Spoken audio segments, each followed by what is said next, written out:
মানুষে চাই সারায় না, 15-16% মানুষে বিচারবা, আর 85-86% মানুষে বিচারবো যে ডিগ্রির আপনার পার্সেন্টেজ কত। ঠিক আছে, বুঝাইছেন? কারণ খালি তো মাল, খালি মালের কারণে নবীজি ফরমাইন সায়াতি জামানুন আলা উম্মতি ইউহিব্বুনা খামসান, তাও দেন না বলছে ইউহিব্বুনা খামসান ওয়া ইয়ানসাউনা খামসান। আমার উম্মতের মাঝে হলে একটা জবান আইব যে জবানের মধ্যে মানুষের 5টা জিনিস সে ভুলি যাইবা, আর 5টা জিনিস সে তারা ভালোবাসবা। ইউহিব্বুনা খামসান ওয়া ইয়ানসাউনা খামসা, 5টা জিনিস সে মায়া করব, মহব্বত করব, প্রাধান্য দিব, আর 5টা জিনিস সে তারা ভুলে যাইব। নাম্বার 1 হইল আমার নবী ফরমায় ইউহিব্বুদ দুনিয়া ওয়া ইয়ানসাউনা আল আখিরা, দুনিয়ার মায়া, দুনিয়ার মহব্বত, দুনিয়ার ভালোবাসার মধ্যে পড়িয়া যাইব মানুষ। ওয়া ইয়ানসাউনা আল আখিরা, দুনিয়ার মায়া, দুনিয়ার মহব্বত, দুনিয়ার ভালোবাসার মধ্যে যখন পড়ব আল্লাহর বান্দা আখিরাতের কথাটা ভুলিয়া যাইব। এর কারণে আমার বুজুর্গান দুনিয়ার মায়া, দুনিয়ার মহব্বত, দুনিয়ার ভালোবাসারে আমরা ত্যাগ করে লইতাম। হুব্বুদ দুনিয়া রাসু কুল্লু খাতিয়াতি, দুনিয়ার মায়া, দুনিয়ার মহব্বত, জমিনের মধ্যে যত বাজে খাম আছে, যত গুনার খাম আছে, সারা গুনার খামর জড় হইল দুনিয়ার মায়া। হুব্বুদ দুনিয়া রাসু কুল্লু খাতিয়াতি, জমিনের মাঝে যত বাদ খাম আছে, গুনার খাম আছে, সমস্ত গুনার খামর জড় হইল দুনিয়ার মায়া। এর বাদে আমার নবী ফরমাইন ওয়া ইউহিব্বুনাল মালা ওয়া ইয়ানসাউনাল হিসাব, বান্দা মাল পছন্দ করব, ধন দৌলত বান্দা জমিনের মধ্যে পছন্দ করব, খালি হিসাব করব। ওয়া ইয়ানসাউনাল হিসাব, কিন্তু বান্দা ভুলিয়া যাইব কাল কিয়ামতের ময়দানে আল্লাহ আমার জীবনের হিসাব আল্লাহ করবে, বান্দা ভুলি যাইব। ওয়া ইউহিব্বুনাল মাল, মালের মায়া, ধনের মায়া কোন সময় বান্দায় ছাড়িত না।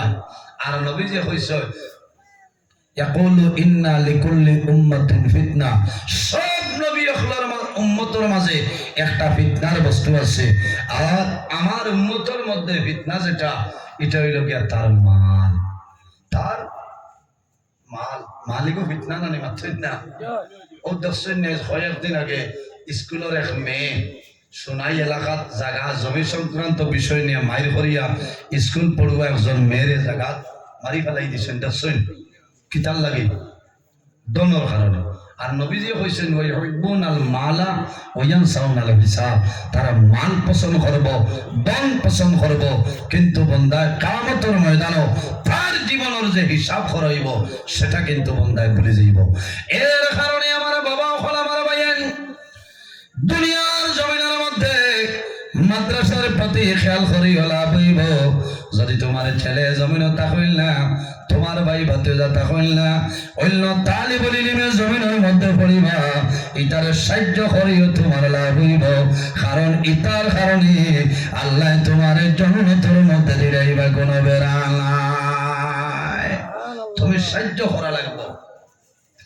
সম্মানিত হাজিরিন, আমার আল্লাহ কোরআন শরীফের মধ্যে ফরমায় ওয়া'বুদুল্লাহা ওয়া লা তুশরিকু বিহি শাইআ। আল্লাহ রাব্বুল আলামিন ফরমায় আমার বান্দা বান্দীরে জমিনের মধ্যে সর্বপ্রথম আমি আল্লাহর ইবাদত করিয়া দাও। ওয়া লা তুশরিকু বিহি শাইআ, আমার লগে জমিনে কোনো জিনিস শরীক করিও না। ওয়া বিল ওয়ালিদাইনি ইহসানা, আর 2 নম্বরে এই জমিনের মধ্যে তোমার মা বাবার সঙ্গে ভালো ব্যবহার করিলাম। একজন ছেলের আলিম বানাইবা, হাফিজ সাহেব বানাইবা, মা বাবার খেদমত করবা, না ফরমানি করতো নাই। কারণ জমিনের মধ্যে দেখবো রে, আমি জমিনের মধ্যে আলিম হইলাম, আমি জমিনের মধ্যে হাফিজ হইলাম, আমার মা বাবার সঙ্গে আমি না ফরমানি করতাম না। সন্তান যদি আলিম বানাও, সন্তান যদি হাফিজ সাহেব বানাইলাও, কিয়ামতের ময়দানে হাসরের ময়দানে 3 গুরু মানুষের শাফাআত করবা। নাম্বার 1 হইল আল আম্বিয়া।